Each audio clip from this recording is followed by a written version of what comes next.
Bueno.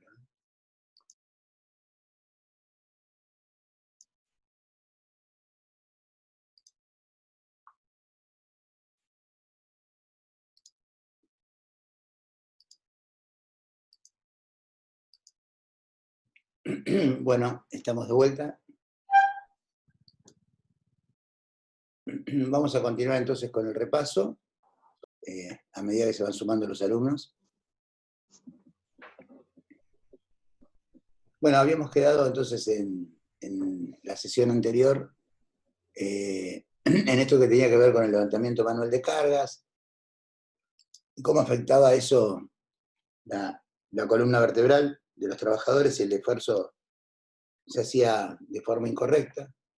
Y también como material de apoyo en esa situación, en ese momento, y más relacionado con la actividad que ustedes desarrollan, que está relacionado básicamente para digamos, el área de salud, sin dejar de lado que estas recomendaciones o estas técnicas de levantamiento son de vital importancia en la vida cotidiana, inclusive cuando cualquiera de nosotros va a hacer una compra en un supermercado, o digamos, para levantar un peso que muchas veces no nos damos cuenta y levantamos, qué sé yo, 10 kilos de una bolsa que fuimos a la verdulería, porque claro, uno compra 2 kilos de papa, 2 de cebolla, no, 1 de cebolla, 2 de tomate, 3 de naranja, porque hay una oferta, y cuando llegas a la conclusión de cuántos kilos estás metiendo dentro de la bolsa, estamos hablando de 9, 10, 12, 15 kilos, y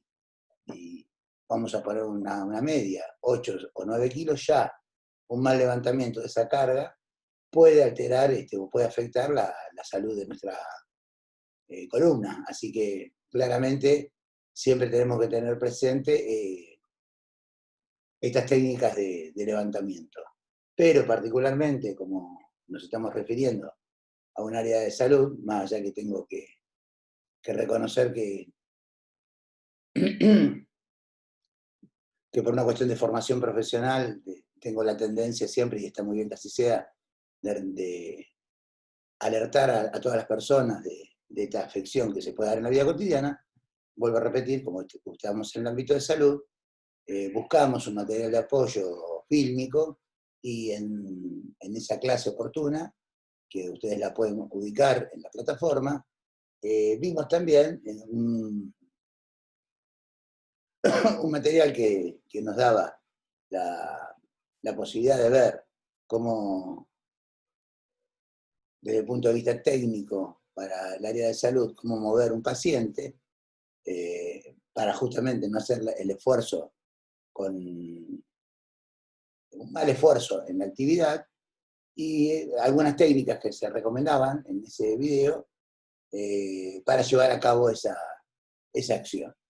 Y también les mencioné en ese momento que todos los trabajadores, no importa la actividad que desarrollen, como medida de prevención y que está asociado a estas buenas condiciones y medioambientes laborales, lo que se denominan pausas activas, que significa un descanso dentro del ambiente laboral, pero no para descansar sentado en una silla con la cabeza apoyada sobre la mano y decir, bueno, estoy muy cansado, me tomo 5 mates, sino que en realidad es poner en movimiento aquellas partes del cuerpo que están en actividad o que no están dentro de la actividad en juego. Por ejemplo, si estoy todo el tiempo sentado, accionar toda la estructura de nuestro organismo, ¿no? Hacer movimientos partiendo de la parte superior, desde la cabeza hasta los pies, para hacer esos movimientos que mantengan en continuo,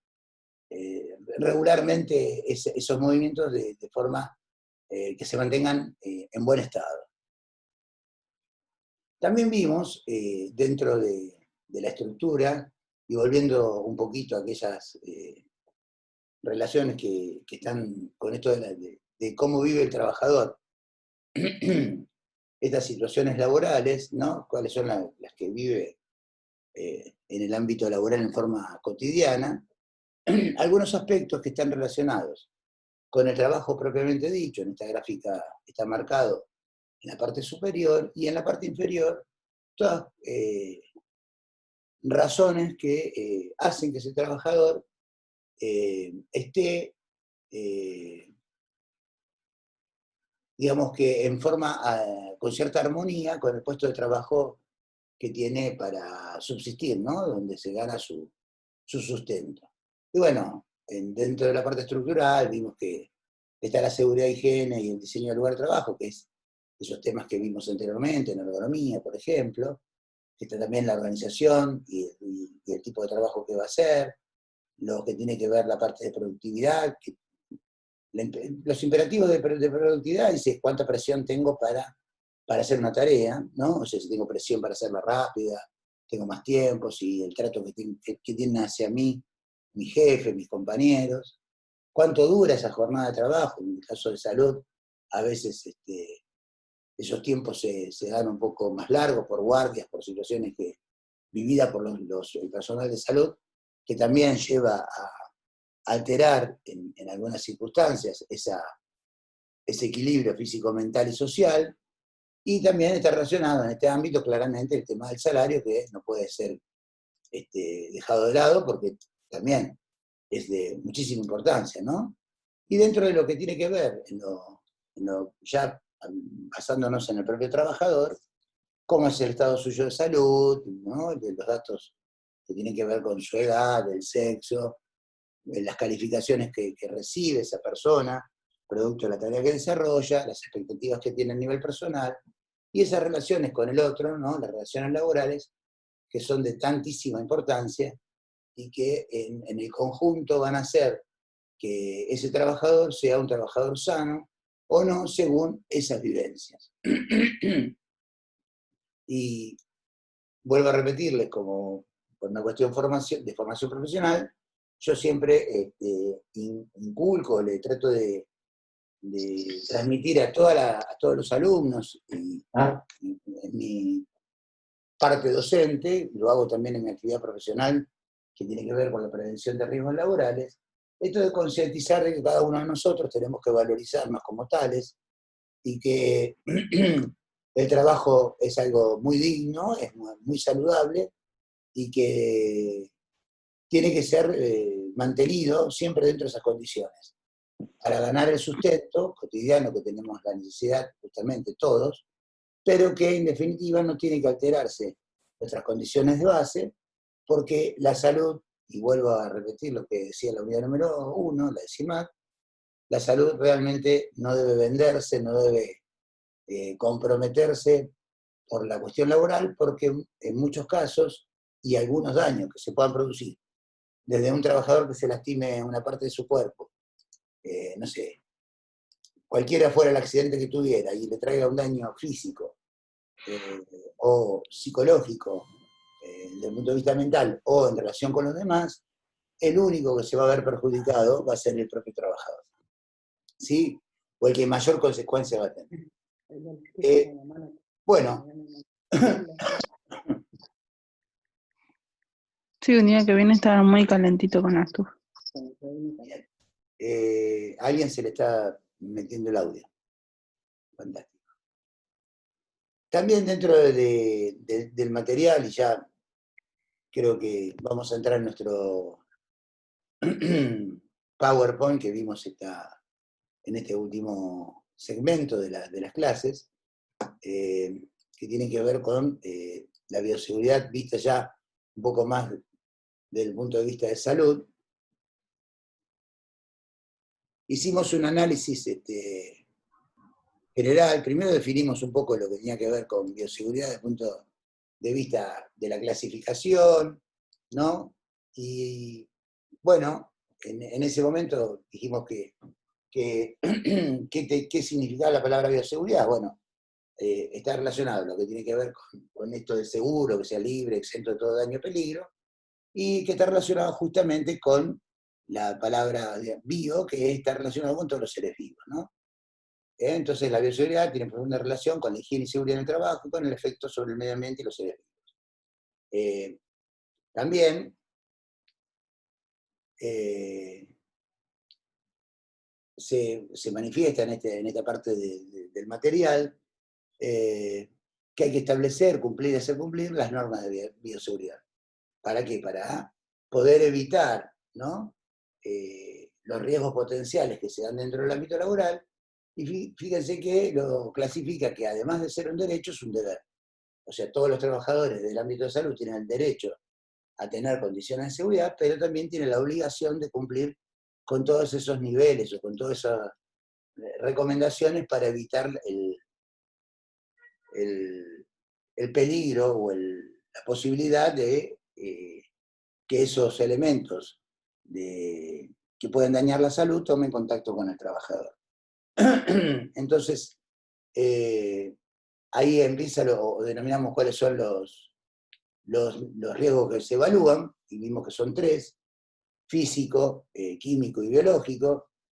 Dentro de los físicos están lo que se denominan justamente la carga física, el ruido, la iluminación, las radiaciones, la temperatura, las vibraciones, todas esas cosas que pueden afectar básicamente al trabajador desde el medio ambiente laboral, solamente evaluando la parte física, ¿no? Y un poco más específico y tomado con un ojo más crítico, un ojo más de observación, tenemos 2 ejemplos muy claros, lo que es el riesgo eléctrico y el riesgo de incendio. En realidad uno está asociado un poco con el otro. Yo les había mencionado en su momento esto del riesgo no percibido, porque el riesgo eléctrico es algo que no se ve, ¿no? Porque es como que normalmente en nuestra vida cotidiana, en el ámbito laboral, muchas veces los actos humanos alteran las condiciones normales de trabajo y producen, por ese mal acto, potenciar el riesgo, y en muchos casos el riesgo se transforma realmente en una situación real. Y creo que pusimos, cuando hablábamos de riesgo eléctrico, eso de sobrecargar, por ejemplo, un tomacorriente, que también se puede llevar a la vida cotidiana, ¿no? Sobrecargar un tomacorriente, donde básicamente explicamos que esa situación de poner muchos enchufes en un solo enchufe, y que eso por una cuestión de transmisión de la electricidad hace que todo el sistema tome temperatura, se caliente, y bueno, hay materiales que a determinadas temperaturas pueden generar una autocombustión, o sea, se prenden fuego sin necesidad de acercarles una llama o una fuente de calor, ¿no?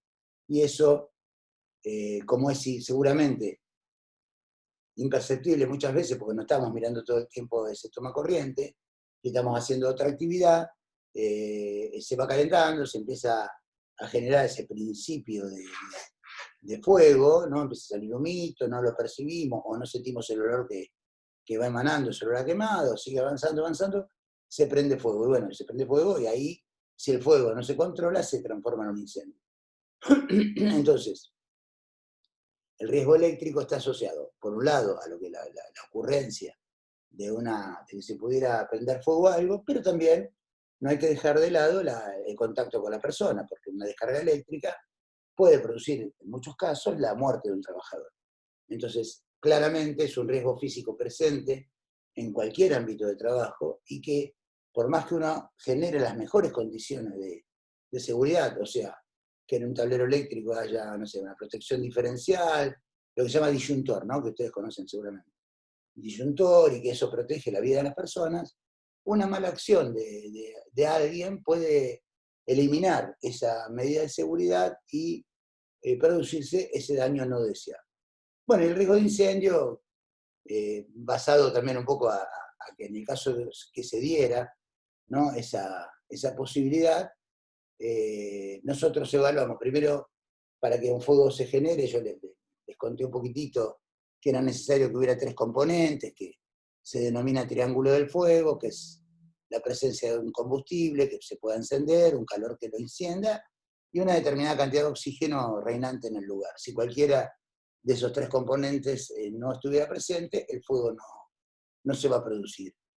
Y bueno, después clasificamos un poquito para que ustedes sepan en forma general, también aplicable a la vida cotidiana, los distintos tipos de clases de fuegos que hay, según el combustible que se genera, o por el cual se generan, que están dentro de los sólidos, los líquidos y los gaseosos. Bueno, y ahí hicimos un desarrollo en su momento de cada una de esas clases de fuego, los de tipo A, que están relacionados con materiales sólidos que dejan cenizas, papel, cartón, madera, los de clase B, que son combustibles líquidos o gas, por ejemplo, en nuestras casas, y los de tipo C, que tienen que ver con instalaciones eléctricas.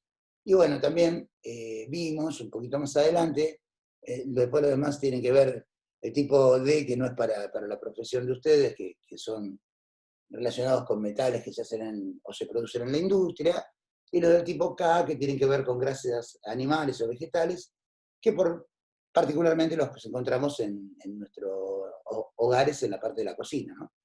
Pero que claramente que para cada uno de esos tipos de fuegos o clases de fuego, existen determinados extintores que pueden apagar uno u otro. Pero nosotros normalmente, y por una cuestión que tiene que ver con la vida cotidiana, que es donde realmente, como en el ámbito laboral, para no tener, como uno no puede tener especialistas en lucha contra el fuego en todos los ámbitos y en todas las situaciones, hay un matafuego que es el que tradicionalmente vemos en todos lados, que se denomina triclase, ABC, que es el que sirve para todas las clases de fuego en principio. Produce daños colaterales sobre los materiales, en algunos casos, pero bueno, básicamente que la esencia para lo que fue pensado, que es apagar un fuego, cumple esa función perfectamente y puede ser manipulado y utilizado por cualquier persona que tenga un mínimo entrenamiento. Bueno, después vimos la parte más o menos del extintor, eso no es relevante, no es importante para ustedes, desde el punto de vista, esto es más que nada para una cuestión técnica. Vimos el otro riesgo, que también es muy preponderante, es el riesgo químico, y ahí sí vimos también, nos hemos charlado, cuáles son los riesgos de estos contaminantes, ¿no? Cuánto tiempo estamos expuestos, los hábitos que tenemos, cuán sensibilizados o conscientes estamos de sus riesgos, el estado de salud propio del trabajador, cuánta información tiene la persona que va a manipularlo, y ahí creo que con cierta también relevancia e importancia vimos que en el uso habitual, en muchos casos, a veces se manipulan productos químicos donde son traspasados de sus envases originales a envases más pequeños, porque quizás el original tiene un tamaño mayor, y se traspasan a envases que pudieron haber sido utilizados para otra cosa, qué sé yo, un bidón de lavandina, detergente, por decir un ejemplo, y que él mismo se traspasa a esos recipientes y no se determina, o mejor dicho, se pierde lo que es la información, ese grado de información, porque una vez que es traspasado a ese lugar no hay ninguna etiqueta, no hay ninguna identificación que le permita conocer a aquella persona que lo va a manipular, qué es lo que está tocando y cuáles son los riesgos potenciales. Entonces, en ese momento también vimos que a partir del año 2015 y de una resolución de la Superintendencia de Riesgo de Trabajo en el ámbito de la República Argentina, se determinó que todos los productos químicos que se comercializan en nuestro país estén denominados por una sigla o por un sistema que se llama SGA, Sistema Globalmente Armonizado, que produce la obligación de especificar ese producto químico y dar toda la información necesaria en el idioma del país donde se está manipulando. En este caso, en el idioma español, que es el que nosotros manejamos. Porque anteriormente, además, se daba la particularidad que muchos componentes, producto de venir de otros países, por ejemplo, no sé, Norteamérica o Europa, de países que no hay lengua española y que hablan en inglés o en francés o en italiano, venían en el país de origen y el trabajador, si bien podía leer lo que decía la etiqueta, no lo podía interpretar porque no conocía el idioma. y eso era lo mismo que no tener ningún tipo de información. Bueno, ese sistema globalmente armonizado establece a través de frases claramente marcadas y pictogramas, o sea, identificación de cada uno de los riesgos, cómo debe ser, manejada esa información, y por aquí creo que lo tenemos, pero un cachito que tengo que ver, SGA, acá está. Bien. Que es también lo tiene ahí en el material, que denomina esto que les acabo de explicar, que se lo resumí, pero que lo hemos visto en ese momento y marca cada una de las necesidades que se dan con esto que les decía, de convertir al idioma español aquello que venía en otra lengua, y acá tenemos lo que les decía recién, la combinación de la información entre lo que es un pictograma, que es esto que está aquí, y cada una de las identificaciones a que está relacionada, y las aclaraciones en nuestro idioma. Por último, y un poquito ya, déjenme ver una cosita. Un poquito ya volviendo a nuestro PowerPoint de bioseguridad, el último riesgo que nos queda para evaluar, que fue el que vimos hoy en la introducción de esto, que era lo que nos había quedado pendiente, que son el riesgo biológico, ¿no? Y para eso, dentro del riesgo biológico, hoy vimos que está relacionado con esta probabilidad de que algún material justamente de origen biológico, que puede ser virus o bacterias, hongos o parásitos, puedan tomar contacto con un trabajador, una persona, dando, por ejemplo, un daño para la salud. Bueno, hoy por desgracia tenemos este virus tan dañino que está produciendo tantos inconvenientes en la sociedad, y que pone justamente de manifiesto esto de el riesgo potencial y todas las medidas de prevención, en este caso comunitarias, el uso de tapabocas, el distanciamiento social, que son barreras de bioseguridad medianamente razonables, no aplicables en un ámbito laboral, que por supuesto requieren de muchísima más protección, y de hecho estaba viendo esta mañana que hubo un contagio importante, por ejemplo, en un centro de salud, el Sanatorio Güemes, ¿bien? Donde, bueno, como verán, inclusive en los lugares donde está la especialidad, también se puede producir, porque no hay todavía, en este caso particular, toda la seguridad necesaria, porque, bueno, por un sinfín de situaciones que tienen que ver muchas veces capaz con el acto humano. Puede ser una persona que sea asintomático y va a trabajar y no cumple con una norma de seguridad, y bueno, eso hace que contagie a otros, o que en el conjunto de personas, digamos, como les decía hace un ratito atrás, se minimice el riesgo porque no se lo tiene como percibido, y ese minimizarlo produce esa acción que lamentablemente conlleva después al contagio. Y bueno, también les decía que, sabiendo estos riesgos de bioseguridad, biológicos que están presentes en el ámbito laboral, después de pasado nuestro parcial de la semana que viene, ya vamos a zambullirnos propiamente en todas las barreras de bioseguridad necesarias, cómo hacer una evaluación, qué tiene que ver con la cultura en el ámbito laboral, y todo lo que esté relacionado con esta particularidad. Y también vamos a ver que se da dentro del ámbito de salud, que no solamente las barreras de bioseguridad son de cumplimiento relacionados entre el paciente y el trabajador de la salud, sino que están relacionados con ese ambiente laboral donde esas medidas deben ser cumplidas desde el más alto directivo de la organización hasta el más bajo dentro de la escala organizacional, produciendo así una cultura de adopción de esas medidas. Y como decía el texto inicialmente, cuando estábamos haciendo la evaluación de los riesgos presentes en el ámbito de salud, decía que además de ser un derecho de todas las personas que se manejan en ese ámbito, también es un deber el cumplimiento de las mismas. ¿Sí? Bueno, básicamente eso sería nuestro repaso integral. Hemos pasado por casi por todo el material que vimos. No sé si tienen alguna duda. Disculpen el monólogo, que hablo demasiado y no les repregunto, pero bueno, este es el momento para conversar si quieren de algo, si tienen alguna duda, necesidad de alguna aclaración.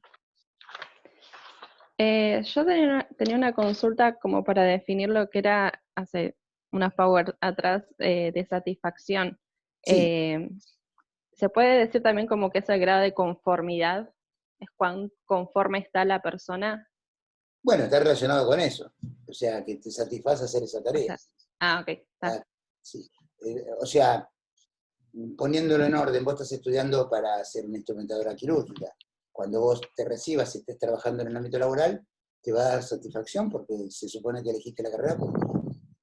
Bien, lo que sería muy, quizá para vos no te produjera ninguna satisfacción, es recibirte de instrumentadora quirúrgica y ser una vendedora en un local, por ejemplo, no sé, ¿no? Vendiendo ropa, porque vos te formaste para otra cosa, ¿no? ¿Se entiende cuál sería? No es que no lo vayas a hacer el trabajo y que no tengas las condiciones y capacidad para hacerlo, pero no te produce la misma satisfacción que te va a producir el poder trabajar en un ámbito de salud con tu profesión. Claro, ¿y eso cómo se puede medir? ¿O eso lo vemos más adelante? O sea, Mm. ¿cómo es que se mide eso en una persona? No, bueno, como te decía, nosotros vemos en la parte de ergonomía, que es donde está esto, vemos todas las posibilidades, mejor dicho, todos los valores a analizar, pero es hecho por especialistas. O sea, no es solamente que, no es que vos lo vas a poder evaluar como trabajadora. En realidad, lo que se determina, lo que se pide, es que en ese puesto de trabajo, el trabajador no pase solamente por esa etapa. Acordate que primero era si era factible que lo hiciera, si era admisible por él, Claro. y después venía la parte de la satisfacción, esa parte ya que tiene que ver con lo que uno siente. Es una Claro, como evaluación, conclusión de todo eso, claro, es así. una evaluación de todas de esas tareas, porque justamente está relacionado con esto. Mira, yo te voy a dar un ejemplo bien claro. El solo hecho de cambiar a veces o modificar el cómo se denomina desde el punto de vista semántico, quiere decir de escrito, ¿no? O en una palabra. Antes a la persona que recolectaba los residuos se le decía basurero, cuando yo era pibe, era joven, ¿no? Hace muchos años atrás. Así, esa era la denominación, basurero. Y por supuesto, era como medio descalificador desde el punto de vista semántico, pero ahora se modificó a la basura por el nombre de residuo, que está muy bien, y a la persona que hace esa tarea, recolector de residuos. Fíjate cómo modifica, ¿no? Desde el punto de vista ya solamente de cómo se menciona, a esa actividad. Después, el recolector de residuos fue mejorando. Antes, yo hablo del ámbito de Ciudad de Buenos Aires. Antes estas personas iban trepadas en un camión en la parte posterior, en contacto directo con la basura, eh, que era totalmente denigrante y de horribles condiciones de seguridad. Y hoy en día no existe más eso. El trabajador solo va en su camión y con una máquina, un medio mecánico, se mueven estos contenedores que suben, descargan el contenido dentro del camión, pero el recolector, o en este caso el operario, no tiene contacto con el riesgo. A eso tiene que ver también que cómo mejora la parte de satisfacción, porque claramente ese trabajador está mucho más satisfecho ahora que antes, por eso la evaluación ergonómica. ¿Entendés? Perfecto, sí, sí. ¿Eh? Así que bueno, gente, ¿alguna duda más? ¿Algo que quieran preguntarme? Profe Profe, dijo que va a tomar Ay, un parcial Sí, la semana la que viene. semana que viene, Sí, sí, o sí. yo escuché mal. Sí, sí, no, escuchaste perfecto. No habrás querido escuchar, ¿Y, pero eso sí. y cómo va a ser? Y Si el se puede parcial, saber. en realidad, les comento, tengo pensado, porque como normalmente cuando estamos en el instituto y estoy presente ahí en el aula con los alumnos y ese ámbito lo permite, a veces tomamos algún temita a desarrollar por cada uno de los alumnos nos tomamos unos minutitos para hacer alguna pregunta oral. Pero me parece que acá vamos a utilizar dentro de lo posible un múltiple choice, que va a estar subido a la plataforma. Yo les voy a enseñar cómo hacerlo, no, a cómo responderlo, no, a cómo se deben entrar para completar. No sé cuántas preguntas va a tener, lo tengo que armar, todavía no lo tengo terminado, pero calculo que estará en el orden de 10 preguntas que tendrán múltiples opciones, o sea, múltiple choice, y ustedes van a tener que elegir una opción, y quizás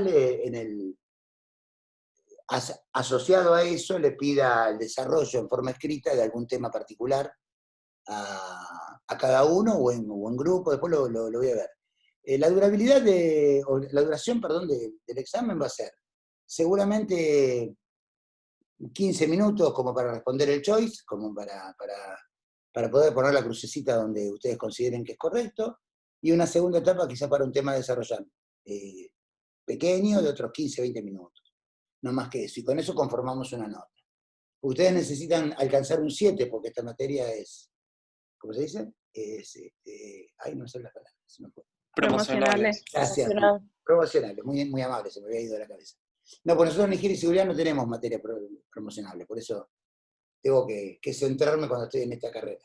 Así que, bueno, supongo que ustedes querrán lograr el 7 y no ir a final. Bueno, Sí, más vale. claro, por eso. Entonces, tenemos que demostrar un conocimiento tal que permita que alcancen esa nota. Bueno, Y el tema de desarrollar va a tener una especie de, digamos, de renglones o algo. sí, probablemente tenga 40 renglones dentro de la estructura del examen, y eso te permita, tampoco te voy a pedir que me hagas una descripción integral de todo un tema y que te extiendas por 10 páginas. Me parece que con un tema donde ustedes me pueden manifestar conceptualmente qué es lo que entendieron, ya con eso a mí me sobra y me alcanza. ¿De acuerdo? Si yo te pregunto sobre... 40 renglones acaba de decir, profe. Sí, 40 renglones. ¿Qué es lo que Pero permite ¿no dijo que nos iba a dar 15 minutos? No lo tomes tan taxativamente, pues hablar. Claro, Digo, no me estarían dando los deditos para poder alcanzar 40 renglones en 15 no minutos. escriban rápido, qué feo. Bueno, no se hagan problema. La exigencia es que el conocimiento, los tiempos los manejamos. No hay problema. Si requieren media hora, les daré media hora. No hay problema, quédense tranquilos. ¿Bien? Es más, Okay. lo podemos inclusive pautar, ¿no? Lo podemos establecer en conjunto. No, yo soy una persona abierta a ese tipo de cosas. A mí me importa que ustedes tengan el conocimiento y les quede el concepto. ¿Eh? El examen es nada más que eso, un examen. No tengan O miedo. sea, la parte escrita va a ser tipo un ejemplo que usted nos va a dar y nosotros lo tenemos que desarrollar con lo que usted el material que usted nos está dando, básicamente. Fíjate cómo de a poco vas avanzando en la pregunta y querés tener más información, ¿no? Sí, ¿Sí? sí, seguramente, sí, no, tranquilo. Inconscientemente. Bueno, ¿no tienen relaciones con los alumnos que están por delante de ustedes, las chicas de Q4? ¿Tan mal le hablaron de mí? No, no soy tan mal. No, pero no tenemos relación con ¿No ellos. tienen relación? Pensé que tenían algún tipo de contacto. No. Imagínese que estuvimos 2 días en el hospital, ni fuimos a cursar, no tenemos relación con nadie. Claro, no tienen relación con nadie. Sí, es verdad, eso es cierto. Es una Entre situación. nosotros nada más. Bueno. No, quédense tranquilos porque el examen no tiene ninguna particularidad de complicación. Solamente lo que sí les pido, yo hoy les hice un repaso, vean esta clase a full y hagan una secuencia de todo lo que tienen una oportunidad única, tienen todas las clases grabadas. Bien, en vez de verse una serie de Netflix, se ven mis videos. Y con eso les va a alcanzar para probar el parcial sin ningún inconveniente. Profe, una consulta. Dale. El tema de hoy, lo que vimos de riesgo biológico, lo que llegamos a ver, ¿subimos un resumen de eso también? No hay tanto para resumir en eso. Guardátelo Claro, para cuando por veamos, eso. claro, muy poquito. Cuando veamos barreras Ok. de bioseguridad. ¿Sí? Bárbaro, gracias. Sí, tranquilo. Perfecto. La otra, había una chica que quería preguntar algo. ¿Hola? Yo, profe, era lo mismo si había que hacer algún resumen de esta clase. Claro, no, en este caso no. Centren y pongan toda la energía para hacer el repaso, el estudio. Seguramente, lo que ustedes tienen que tener la seguridad es que yo extraigo las preguntas del material de estudio. ¿Bien? O sea, una aseveración, o sea, una seguridad de una frase, yo la convierto en una pregunta. Y ustedes van a tener que responder sobre eso. No hay secretos, es un examen que, habiendo estudiado, se resuelve sin ningún inconveniente. ¿Bien? Genial. Ok. Buenísimo. Chicos, se nos está terminando la sesión y también la hora ya nos pasamos. Les deseo una muy linda semana y si Dios quiere, el lunes que viene, traten de conectarse, por favor, todo lo más temprano posible, así tenemos tiempo para hacer el examen con comodidad. ¿De acuerdo? Ok. Perfecto. Sí, ok, profe. gracias. Perfecto. Que tengan Gracias. buena semana, suerte. Gracias. Igualmente, profe. Igualmente, Chao. profe. Igualmente. Estén bien.